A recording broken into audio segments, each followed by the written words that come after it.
Thanks so much for the great introduction. I'm just so privileged and honored to be here and to be a part of this closing.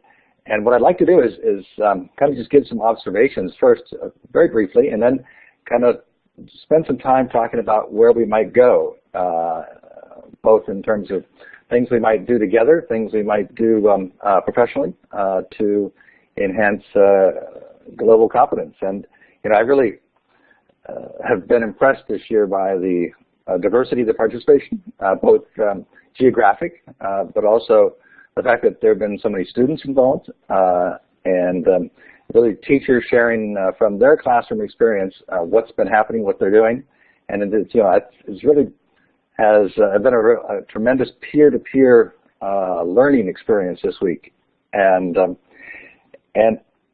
people have really come from all over to share what they're doing, and it really does seem to be a real grassroots effort. People are coming and learning for the first time about what's happening, what somebody's doing, what an organization is doing, and so I'd like to spend a little bit of time about how can we move from this grassroots wonderful representation of what's happening with global competence, global education across the world, and put together ways in which we can work together to both highlight but also replicate. And as always, that's the key. How can we take the great examples and learn from them, but also apply them in our own situation with their own students, own ages, own curriculum, so that we can expand this all across the country and the world. And so I kind of titled the session, now that we know kind of what the goalpost is, how do we get there? And so for me, the issue is, first, what does it mean to be globally competent? And we'll share a little bit about that. But more importantly, how do we get there? And how do we use some of the learnings that have happened this week to be able to work together to make that happen across the country and across the world? Early on in the week, Fernando Reimers put a definition of global competency, a thoughtful, powerful definition of ability to both recognize and respect differences, but also to express one's own opinions, perspectives, and then act on that deep understanding and learning. And also, with the wonderful work that the Asia Society and the CCSSO have done to define global competence in those four areas that students indicate that they're globally competent when as they investigate the world, they weigh different perspectives around the world, they communicate their own thoughts, their own perspectives, their own experiences, and then taking action. And we'll come back to some of these things.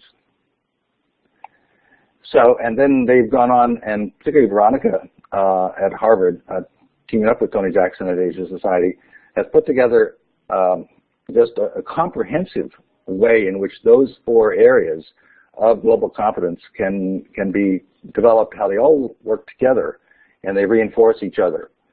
So we've got some great definitions of what global competence is. We know kind of where we're going.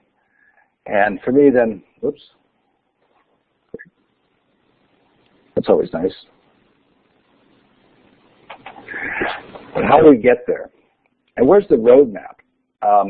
Because oftentimes, I go to a conference if I'm a teacher, I hear these great stories, these great experiences of wonderful things happening, but I don't know how to do it actually in my classroom when I get back to my school. And I guess the lesson I'm drawing from all this is that we all can learn a great deal from each other, and we can't wait for larger institutions perhaps to show us the way. So, for example, I've used this analogy before, but I went to a presentation once where the keynoter, who was dealing with global education issues, and he said, I never want to hear another story of a food fair in the high school gymnasium, international food fair, and people tasting. And, a number of people in the audience kind of laughed and chuckled. But, I guess for me, the important piece is how to build on, how to recognize what's happening out there in terms of building an awareness among our students about the world, and moving people along the continuum from knowing from basically nothing to actually, as the Age of Society demonstrated, to taking action. So for example, rather than say poo-pooing the food fair, is to recognize, is to work with teachers to move them, maybe to get their kids to discuss about food security. You know, is it an issue of, is there enough food being produced? Where is it produced? What kind of food is being produced? To a discussion about the food distribution. How is it determined that food gets, what kind of food gets shipped where? What kind of food gets bought from where? And then getting into even deeper issues of protein, of nutrition, and the fact that raising beef is in fact quite destructive of the food security issue around the world. And then finally to taking action in my own community. So I guess, you know, along that way, then students are investigating the world with each other, they're sharing perspectives, they're respecting differences, and they're taking action. So I would hope that we can learn from what's happening and build on it and respect and move people to deeper issues in the global education initiative. So I've kind of identified 5 things that we might do. One, and in fact, Fernando also mentioned this in his session, just determine what global education assets already exist, both in the school and the community, and then to be able to tap into them. Decide where I might start or expand some global education initiatives in my school. And then, you know, nothing's going to happen very effectively without professional development. And I think we need to look at new ways in which that professional development can assist educators to build on and expand global education initiatives. And also, we need to identify teacher education programs. It's a matter of pre-service as well as in-service in terms of building expertise and skills in global education. And finally, as I'll end up, for me, it's a matter of enabling teachers to lead the way. So first, what kind of assets actually exist? And a lot of times, a lot of assets in the community and the school that are considered liabilities, and it could well be the first thing a teacher might do, or to either to expand what he or she is doing, or to start something new, is actually just do a survey among the teachers. The faculty, undoubtedly, somebody's traveled.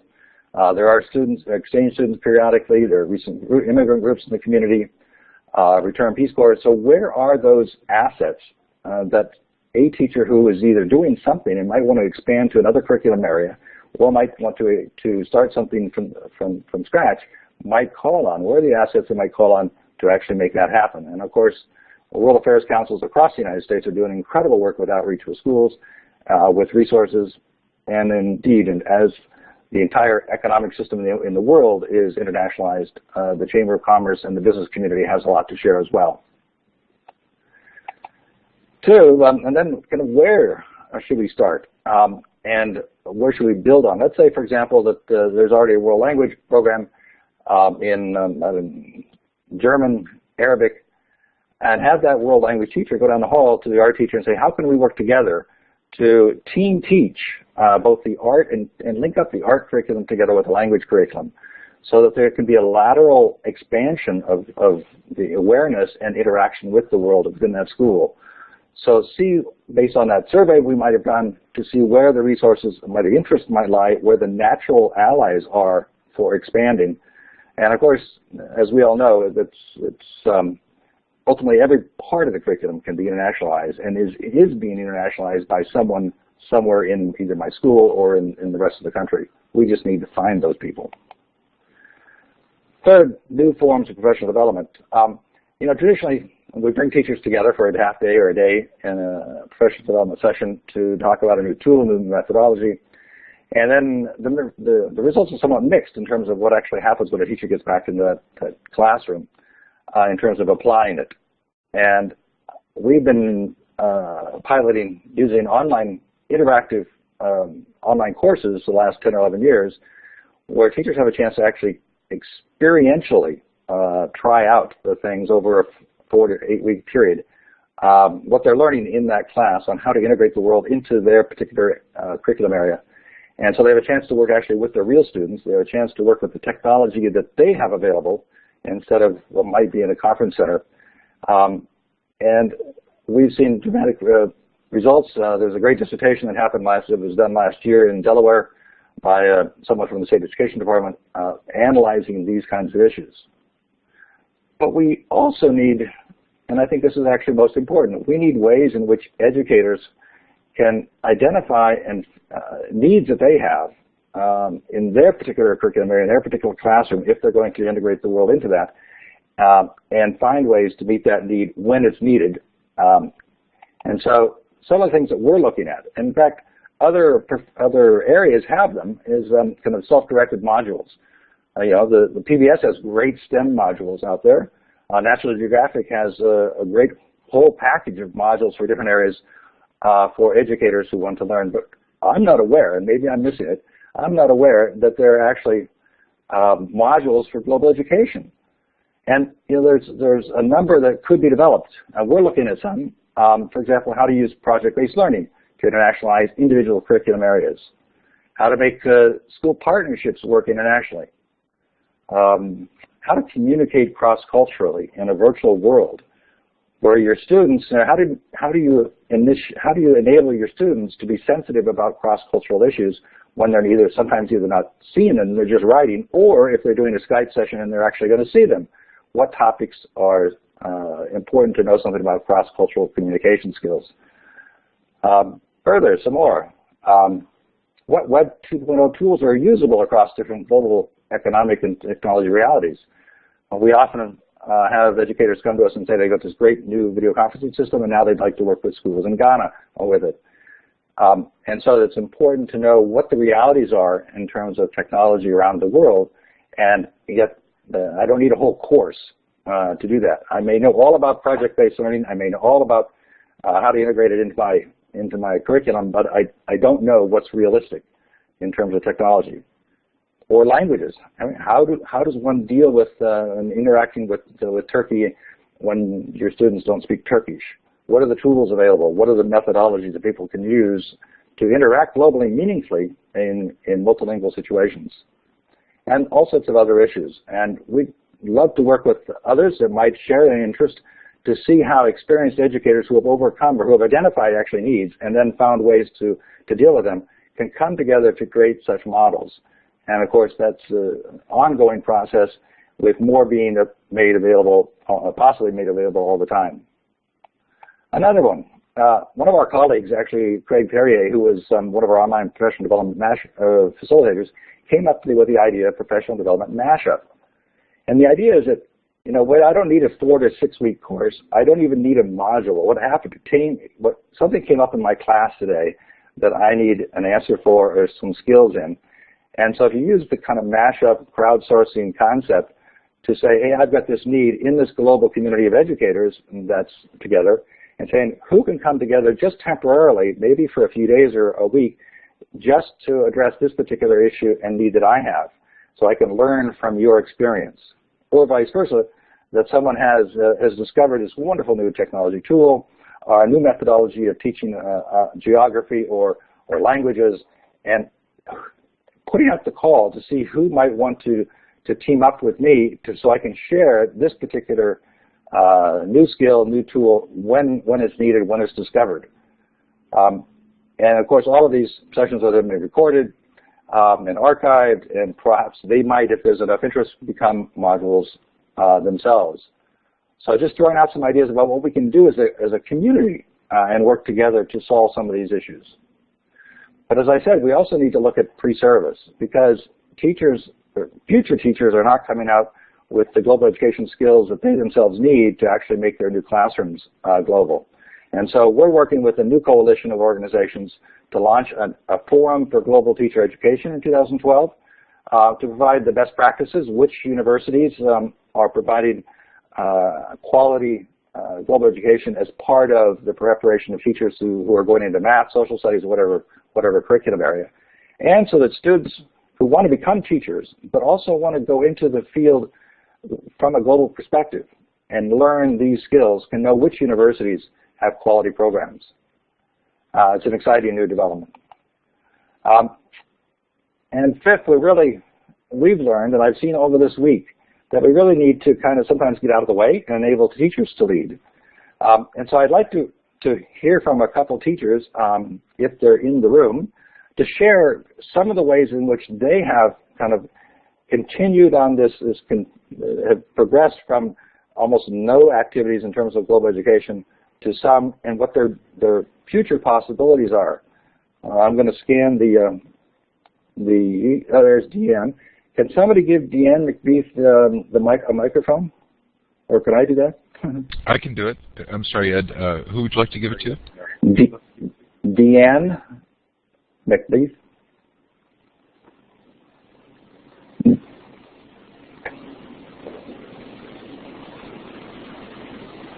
So Deanne has audio, but she's showing a slowdown right now. Should I stop my video? No, it seems to be audio related. If you would like to respond to Ed, let's have you raise your hand, and then we'll give you the microphone as you raise your hand. So Marcy's raised her hand. Ed, can I give her the mic? Sure. Mary Brownell. Great. And Mary, would you raise your hand as well? It's the third icon over in the participant window, and that raises you to the top of the room, and we can easily give you the microphone. Okay. Mary, why don't you start then? Mary Brownell. Can you hear me? Yes. I hear you just fine. This is Deanne McBeth. Am I on a delay? You know what? I think there's a delay in her audio when we're hearing things later.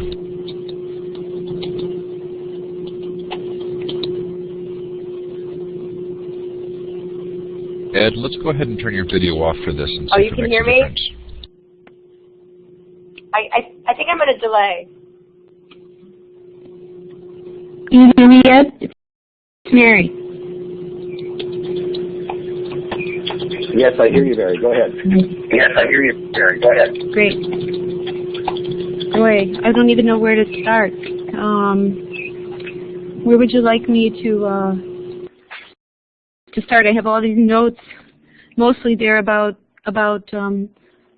iron, which has changed the entire middle school where I work. Would that be a good place to begin? And sure, and also how you reached out in order to gain new skills and perspectives on how to do that in your middle school. Thank you. In even looking at all of the chat comments since you began speaking, I noticed the great common theme among all of us, which is how do we take our desire and our passion to become more globally competent as teachers and do things that are not just small classroom projects. And in an effort to change that in the middle school last year, I participated in an NAIS global challenge called 2020, thinking that I would be partnered with other schools and that we would be able to form some friendships in ways that we hadn't done before. While it was a great start, I was partnered with a school in New York City, and together we decided that we had to make our own subject, our own project, and our own design. I only bring this up because together we formed a partnership to investigate what makes a good school, and did all of our survey work and visiting different schools, all kinds of schools, as many as we could across the country, using digital tools. And what we ended up coming up with all of these results, in all different kinds of urban, suburban, single-sex schools, religious schools, that we expected digital tools to be at the top of the list of the criteria that makes a good school. And while digital tools made the top 5 criteria, the top 2 always ended up being good teachers made a good school. And that was all student-driven. We're not seeking information from other colleagues. And the reason I bring it up is that that was the beginning of, it's not enough just to know that, and to know that we, at schools and children, felt that way all over the United States, it wasn't enough. And I became aware of iron and took a course last summer, which propelled my competency as a teacher right back into the fall to be able to extend that to other colleagues. The organization in iron, the resources, the extensive projects, from very, very simple classroom projects that would connect us with schools across the world, to extensive curriculum and project-based design courses in math and science and the humanities, was something that reached out to all levels of competency for teachers in my school. That was the key. Everything didn't have to be a top-down model. While our administrators had always certainly been supportive of our classroom efforts, the more we were successful in smaller projects, the more we were able to extend those small efforts across divisions and into interdisciplinary efforts. We lean on each other. If kids need good teachers, we need each other to be good for each other. And that's the model that we've used. It isn't perfect. Everything isn't perfect here, but I've also encountered through iron facilitators like Diane, who's going to speak, certainly Deanne rather, who I have learned so much from, because her knowledge of how to structure projects and lessons far exceeds mine, but she's skillful in sharing that and in pulling and pushing me along as well. She's going to describe a specific example of that. I can stop now, or I can keep going on and on about iron and how it has changed us, but that I'd give somebody else a chance. Thanks, Mary. And maybe, Deanne, if you have access to a microphone now, we can hear that example that Mary just referred to.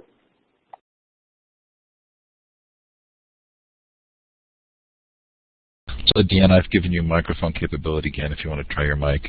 Perfect. This is Deanne McBeth. Can you hear me? Somebody say yes. I can we hear can. you. All right, awesome. Thank you, Mary, for your kind words.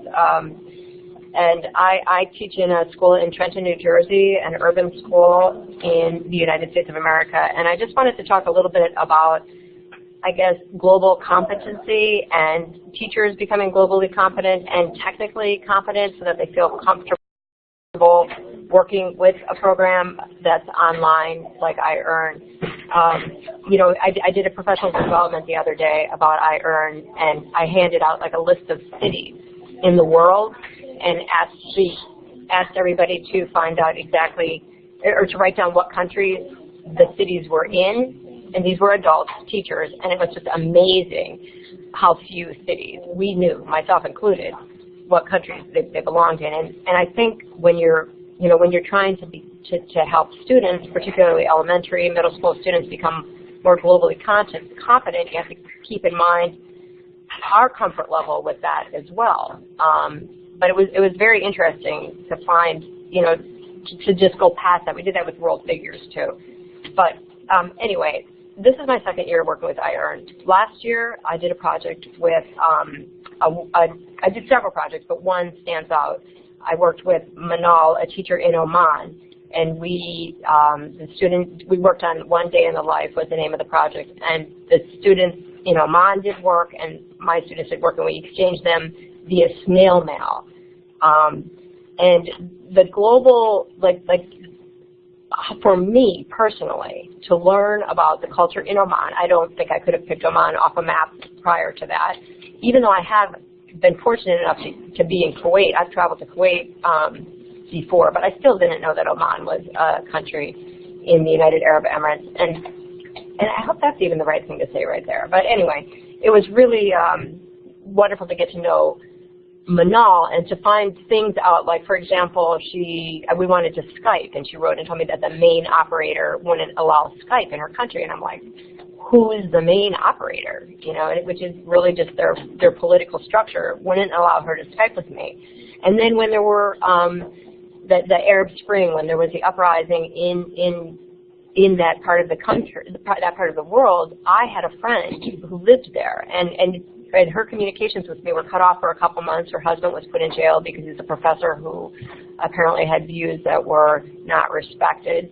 And it just made me feel so much closer. And for my students, we received a package from Oman, a black velvet box with rose petals in it and work done by students in Oman. It had a picture of the students, so my students were working with students who spoke a completely different language, who wore burqas, who lived in a country that wouldn't allow Skype. It was just very, very eye-opening and wonderful. And over the summer, I took a global collaboration class with iEarn, an online class, and it was really helpful for me to become more structured, to pick apart my student goals. What are the goals of my project? I picked finding solutions to hunger as a project I was going to focus on for that online class, and I was, because of the structure of the class, able to work with, I was working with teachers, educators all over the world. We were coming together we had Skype sessions and communicating back and forth, getting ideas, bouncing them off each other. And I was able to identify student goals and break it apart week by week, and it really helped me to plan an iEarn project and tie it into my curriculum that I have in New Jersey, the state of New Jersey. And so I conducted a couple of professional developments here with several, I would say like maybe 10 teachers have attended the professional developments in my school. It's a kindergarten through 8th grade school, and it really has caught on here. I want to, before I move on and let you speak with one of my teachers who has been infected by iEarn and the global, working globally, I wanted to talk just a little bit about the experience Mary and I had and how eye-opening this is for the students, right? So Mary and I were communicating in our hunger forum, the students with each other, and offline, Mary and I were having conversations about how our students were feeling about their communication. And we're both in the United States, but we're in different parts of, different socioeconomic statuses. I'll just say that. And so my students were making her students a little bit uncomfortable, and I put together a whole lesson on being sensitive, not just cross-culturally, but to everybody, about how important it was to be kind, to not use the forums as a chat room among yourselves, to use correct English, not use slang. And my students were so responsive to it. And for me, it was very heartwarming to see their posts after that on the forum, because they wanted to be accepting. They wanted to accept and work with these students in other parts of the country and not hurt their feelings or not have them feel uncomfortable. So, I mean, I could just go on and on. Also about the food fair, if anybody wants to expand on a food fair, they should join the Finding Solutions to Hunger forum and work with us, and then learn about food insecurity, learn about how food travels. I know we have a country, British Columbia is working on where does their food in their grocery store come from? Where exactly is it coming from? They're interviewing elders in their families, and just all sorts of projects are going on within that forum. It's very active, and it's just really, I can't stress enough how engaged our students are in learning through iEarn. We're still teaching all the stuff that we're supposed to be teaching them to meet our standards, but it's adding just this global aspect. And so now I'm just going to put on, can you give Diane Zikowski permission to speak here, or should I just give her my headset? I don't see her in the list. Is she? Oh, she's right here. I'll just give her my headset. It's D-Y-A-N, yeah. Okay, so she's sitting right next to me, and she's going to put her headset on, and she's going to just say a little bit about what happened to her last week at a professional development that she went to. Hi, can you hear me? We can.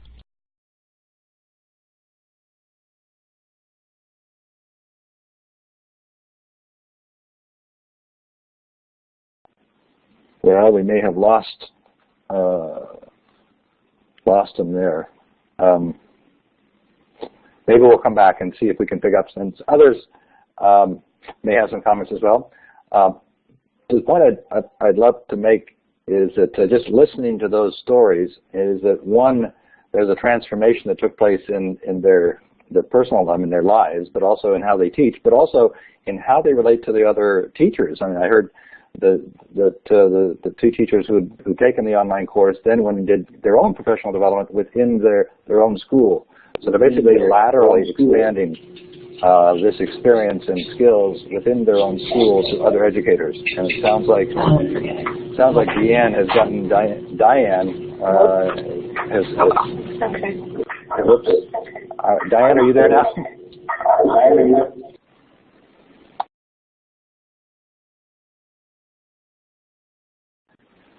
Well, I don't hear her. So we'll come back.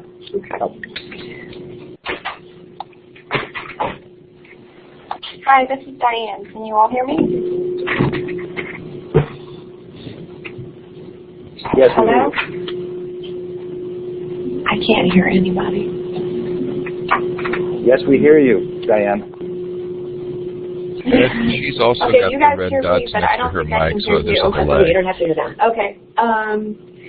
Anyway, I had started saying before, but I don't think anybody heard me. I'm the music teacher at the school that Dan teaches at in Trenton, New Jersey. And earlier this week, the art teacher and I had the opportunity to go to an outside professional development on arts in charter schools, sponsored by the New Jersey Charter Schools Association.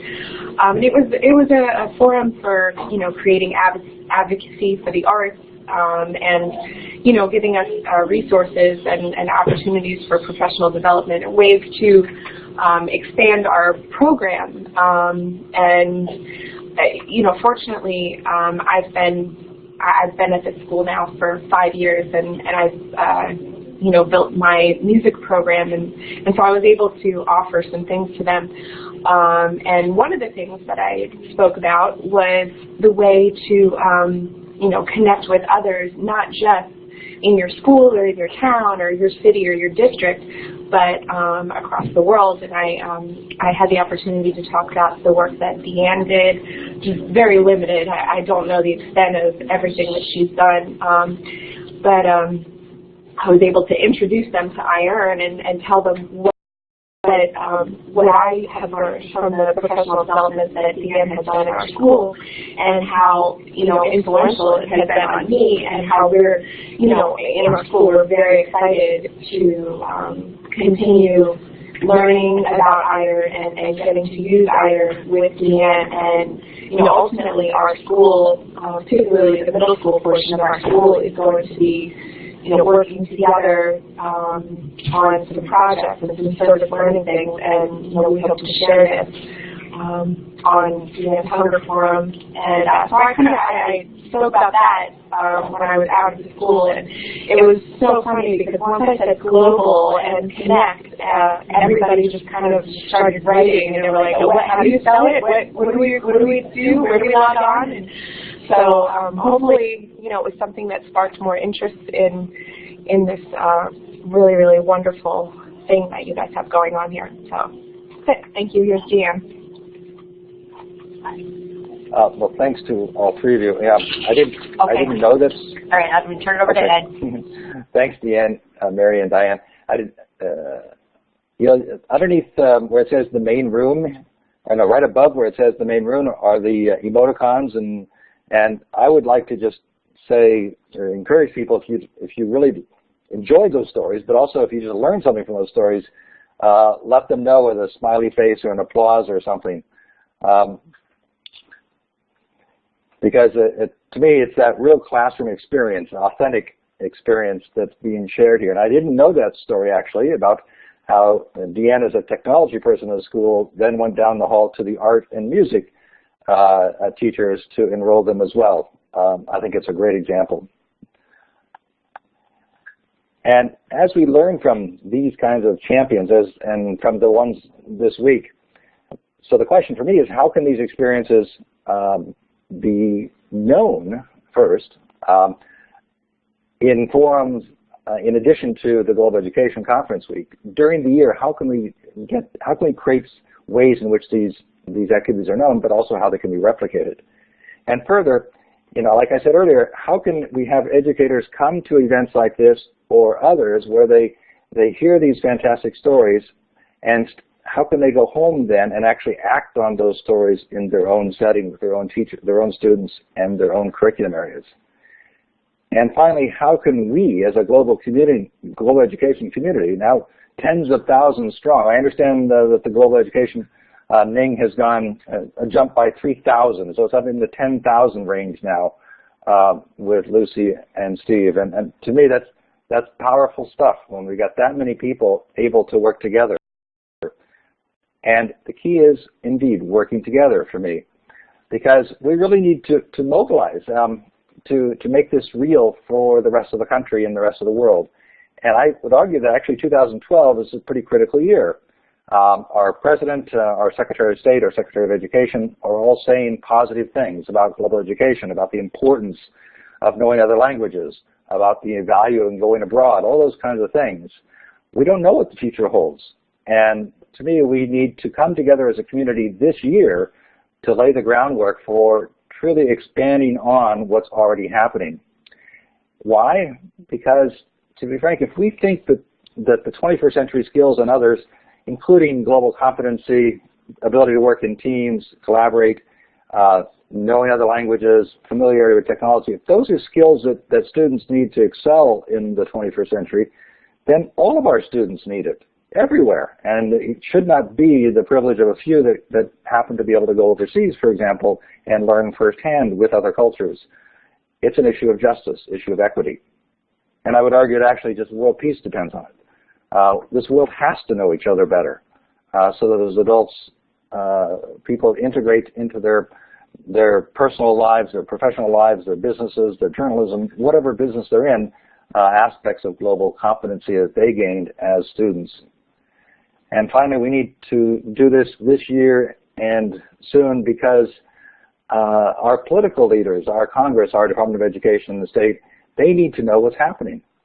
It's time, literally, here I'm dating myself a bit, really we need to have 1,000 or 100,000 points of light to show what is actually happening across our country and the world in terms of integrating the world into our classrooms, so that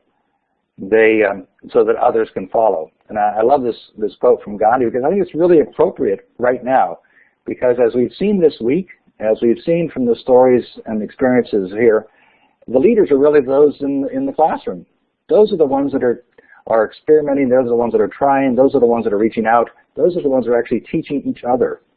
And so for me, the issue is how can we facilitate that teaching and learning with each other as educators? And obviously, the Global Education Ning and this conference and the work that Lucy, Stephen, all the folks that you've worked with all year are key. You've demonstrated the power of this field when it comes together to be able to enable people to tell their story about how they did it.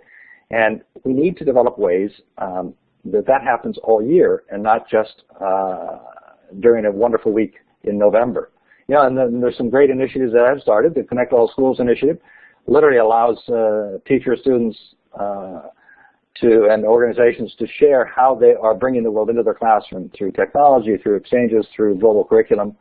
And that's an effort right now, about 110 or so organizations that have come together. Similarly, there's a wonderful teacher's guide for Exchange 2.0, how technology-enabled international interaction can happen on the internet. And the Asia Society with their wonderful book. And if you guys haven't seen the Asia Society book on global competency, it's free, it's downloadable, it is a wealth of good practical experiences as well as the frameworks and the rubrics. So I hope that you'll download and go through that book as soon as possible. And finally, there's, as I mentioned earlier, a forum for global teacher education coming forward in 2012 to help us understand how pre-service can also be globalized.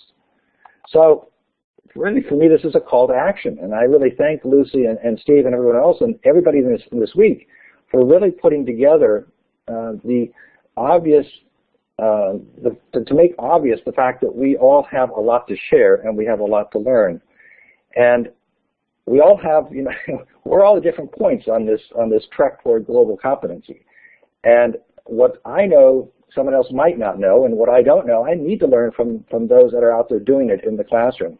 And that can only happen if we collaborate, if we work together, if we find ways, using technology, building on the Ning, building on other kinds of technologies, that we can have educators and organizations share how to do it and create professional development, create new institutions so that individuals anywhere in the world, literally, can say, okay, I know I could do that part. I know I could do that much. And not only that, I have a resource in another educator to go and learn from if need be, and a way in which I could get the professional development when I need it in order to do that. And so I hope that this week, this is an amazing week, will really just become the jumping off point toward exciting and ongoing developments during the course of this year in 2012 so that we can come together back together in 2012 in November and say this is what we've accomplished in terms of bringing this field together, enabling the grassroots and to tell their stories, to bring their resources, to share ideas about professional development so that the entire field can benefit. And I'm just here to say that we're eager to be a part of this, and we're eager to have others join and hear your ideas. And so I would just like to say thank you for this opportunity, and obviously open this up to your questions and comments, your observations about the week, and during the last 12 minutes or so of our time together. So thank you very much. I've really enjoyed you. And if you have a question or a comment, you feel free to raise your hand. And I know that people have been monitoring the chat, which I haven't been. So if there are questions that Lucy or Steve or somebody else wants to bring up from the chat, that would be great too.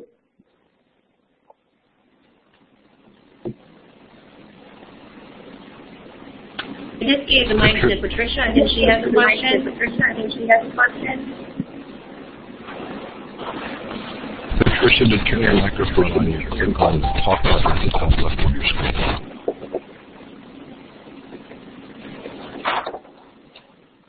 Good. Patricia, are you there? Can you hear me? She might have been trying to clap. A lot of times people think that hand is the clapping symbol. But Patricia, if you did want to take the mic, you can click on the talk button. I'll give Alicia the microphone. Let's see. Am I talking now? You are. I am. I'm sorry. I got a little lost in the icons here. Ed, I would really like to meet you in New York sometime because I have a resource that I've been working on for probably a little over 10 years now with the intent to introduce global to students all over the world. It's with postage stamps with 200-word paragraphs about each one, connected with large format maps that where individual participants can actually create pictorial maps with the stamps. And it ties into Google Earth or other digital globe programs. And I've done the content, but I must say technology keeps overtaking me, so I really need some help with that. And anybody else who would like to help. Great. Was this Patricia or Alicia? No, this is Patricia. I'm sorry. Okay. Well, Patricia, so you'll hear from me, and I'd like to Yeah, I would like to contact you. I will. I'd also like to meet with, is it Deanne, who's in Trenton, New Jersey, as a technologist? Yes, we can certainly give her contact information if you contact us in our office in New York. Okay, thank you very much. I enjoyed your presentation tremendously. Thanks. Anybody else have a comment or a question? So Alicia CR, I'm giving you the microphone if you'd like to turn it on. Please click on the top left on the talk button.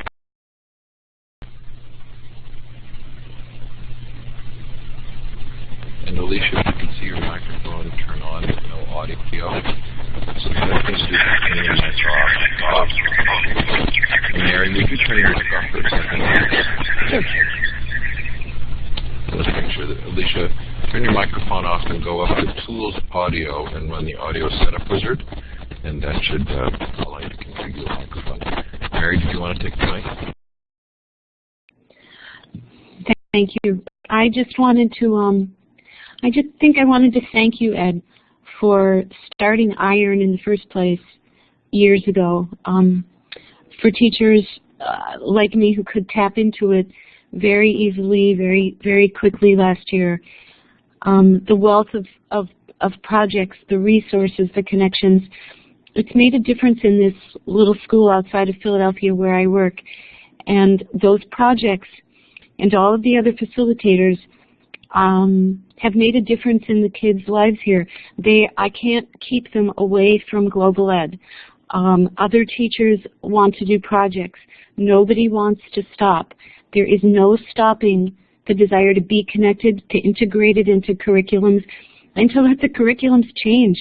It shouldn't be that global education and awareness is integrated into the status quo, but that the status quo of our curriculums disappears and becomes something rich and new and different. I'm not a technology specialist. I'm an English teacher and a history teacher and a professional poetry writer, but I can tell you that the kids in this school are reaching out, and it's largely due to IRON, which I was able to tap into and become more skillful, and we will continue. There is no stopping. And I wanted to thank you for that, because I don't think I could have done it without IRON. So that's my story, and I'm sticking to it. Thanks. I appreciate those comments. Thanks. Lori Hanson, we've given you the microphone if you'd like to try it.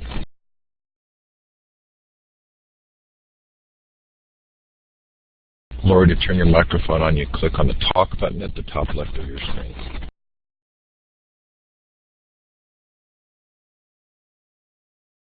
And while we're waiting, Marcy, did you want to take the microphone?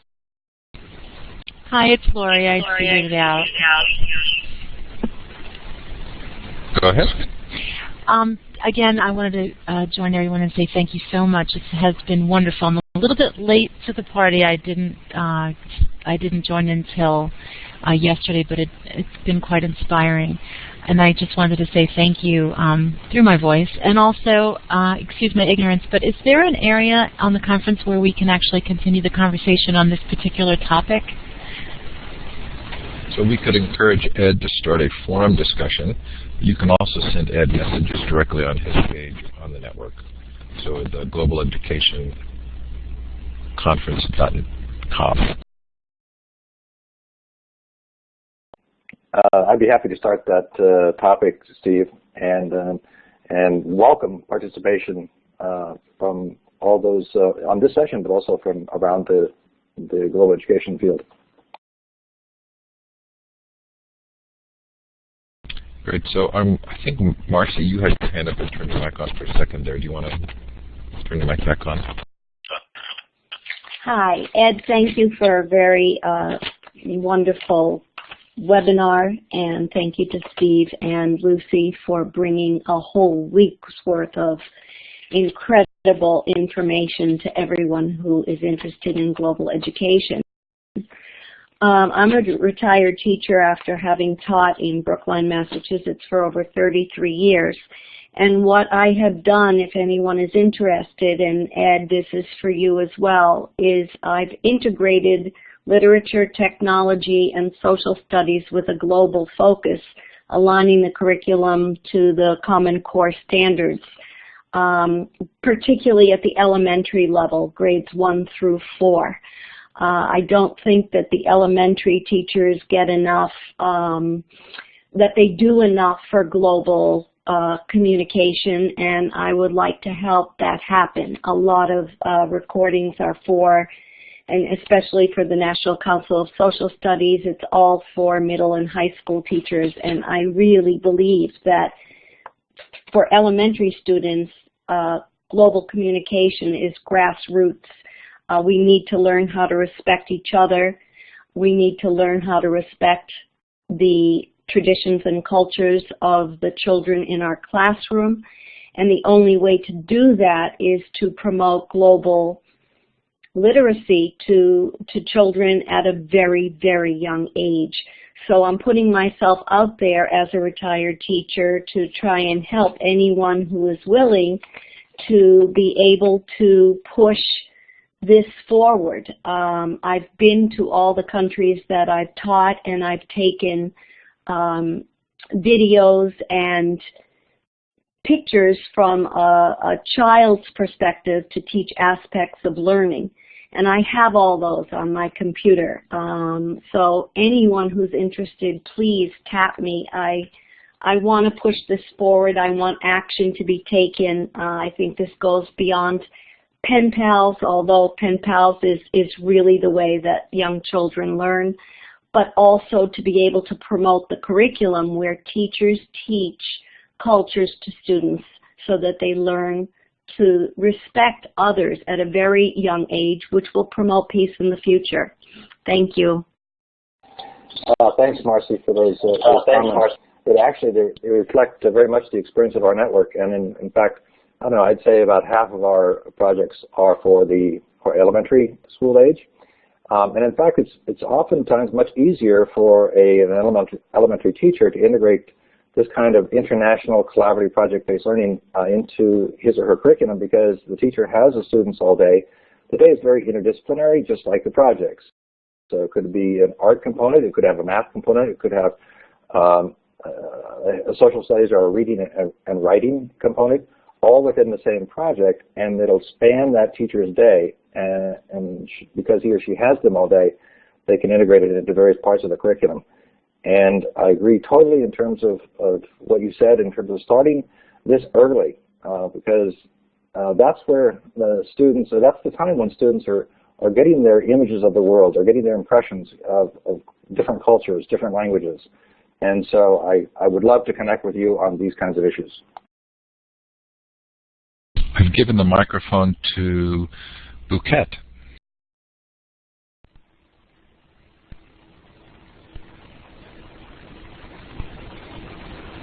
Are you there? We could hear you for a second. I'm thinking maybe your microphone isn't configured, Bouquet. Go ahead and turn your mic off and then go up to Tools Audio and run the Audio Setup Wizard, although we are close to finishing our session. There was someone earlier, and you've lowered your hand, who didn't have your microphone configured. If you've got it configured, feel free to raise your hand again. I'd be glad to turn your microphone back on. Probably time for one final comment.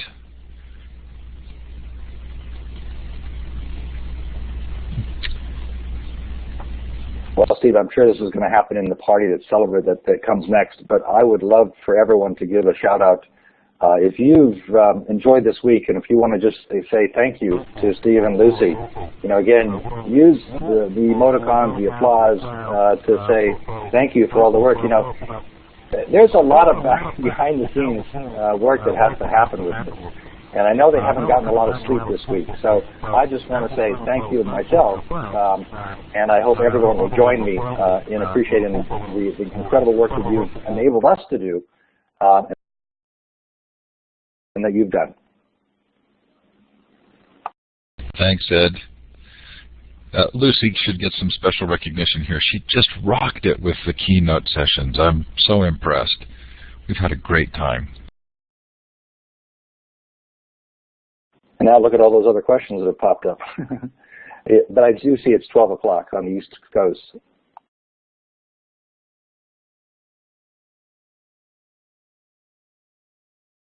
We're going to let Lucy close up here. Room. I don't know about you, Steve, but I think we have a party in the making in the next room. I just posted the link, and I'll post it again. Ed, thank you so much for a wonderful keynote, and from hearing from all these iron people. You guys are the best.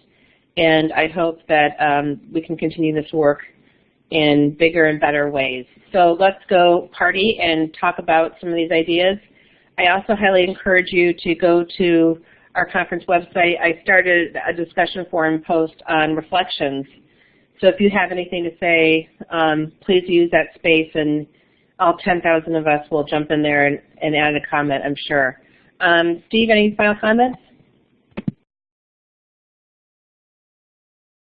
note, other than just appreciation for Ed and Iron and the support this year in the conference, not only being founding sponsor, but also for every Iron session there was a moderator there, and that helped tremendously.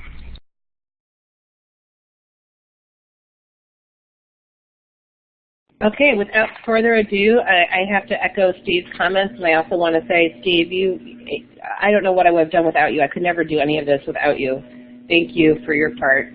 You guys have no idea the back end what he's been doing, but I know, and I really appreciate it. So thanks. I'll see you in the party room. I hear party music in the next room, so we better run over there soon. Thanks again, everybody, and we'll see you over there. Bye, everybody. I'm going to turn the recorder off and do exit the room so the recording can process.